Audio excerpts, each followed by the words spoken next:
আসসালামু আলাইকুম প্রিয় ভিউয়ার্স, আশা করি আল্লাহর রহমতে যে যেখানে আছেন ভালো আছেন, সুস্থ আছেন। সবার সুস্থতা কামনা করে আরও একটি ভিডিও নিয়ে আসছি। আয়নার মধ্যে হাজিরা দেখা, হাজিরা জিনের বাদশাকে হাজির করা। কোনো রাশির প্রয়োজন হবে না, রাশি ছাড়াই জিনের বাদশাকে আপনি আয়নার মধ্যে হাজির করতে পারবেন। এটি সম্পূর্ণ পরীক্ষিত, আপনারা করবেন অবশ্যই। আর মন্ত্রটি ভালো করে মুখস্থ করে নেবেন। শনি মঙ্গলবার অথবা অমাবস্যা পূর্ণিমাতে মুখস্থ করে তারপর এই কার্যে বসবেন। বাজার থেকে মজবুত সাইজের একটি আয়না কিনে নিয়ে আসবেন। আর 12 বছরের একটি ছেলে সংগ্রহ করবেন। বয়স যেন 12 হয়, 12-র একটু কম হলেও হবে, তবে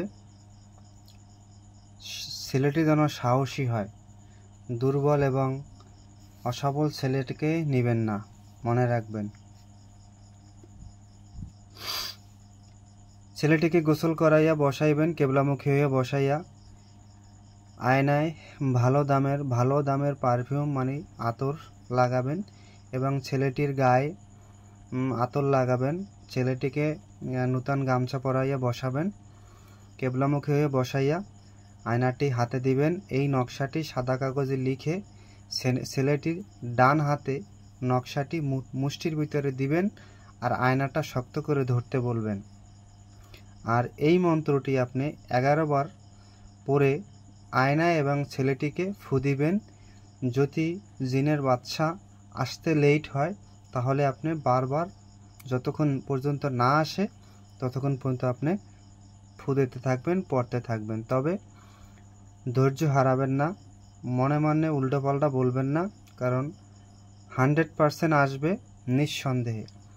অবশ্যই যে ঘরে বসা, যে রুমে বসে এই কাজ করবেন, রুমটাকে গোলাপ জল অথবা নদীর গঙ্গা জল ছিটিয়ে দিয়ে লবেন এবং একটু পারফিউমের মতো লাগাই নিয়ে লবেন।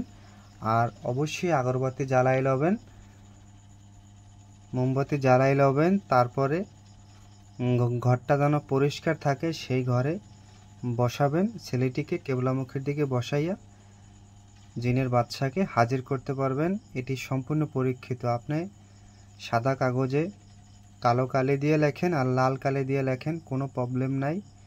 ওই ছেলেটির ডান হাতের মুষ্টির ভিতরে নিয়মটা ডান হাতের মুষ্টির ভিতরে দিয়ে আয়নাটা ধরাই দিবেন, কেবলামুখী বসিয়ে থাকবে এবং ছেলেটি কিন্তু গোসল করানো লাগবে।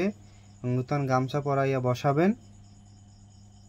বসাইয়া এই মন্ত্রটা আপনি প্রথমে 11 বার পরে ফু দিবেন।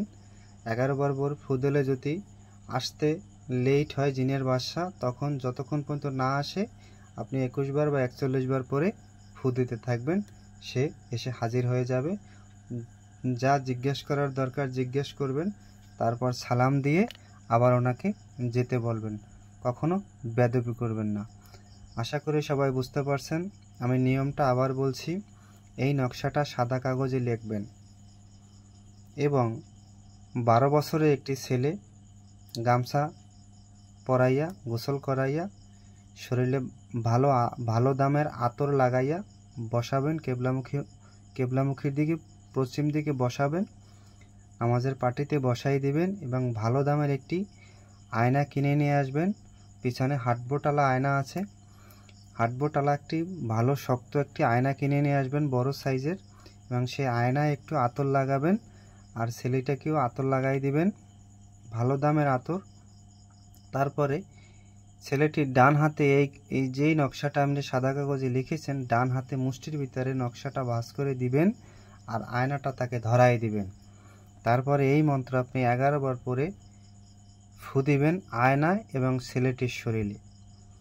যদি জিনের বাদশা আসতে লেট করে তখন আপনি বারংবার পড়তে থাকবেন। জিনের বাদশা হাজির হয়ে যাবে। সালাম দিয়ে আপনি যা জিজ্ঞেস করার জিজ্ঞেস করবেন, তারপরে আবার সালাম দিয়ে তাকে যেতে বলবেন। আশা করি সবাই বুঝতে পারছেন। আর কেউ মনে ভাববেন না যে আসবে না, এটা কিন্তু সম্পূর্ণ পরীক্ষিত একটি চালান এবং নকশা।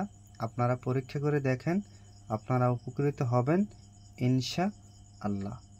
সবাই ভালো থাকেন, সুস্থ থাকেন। শুভরাত্রি।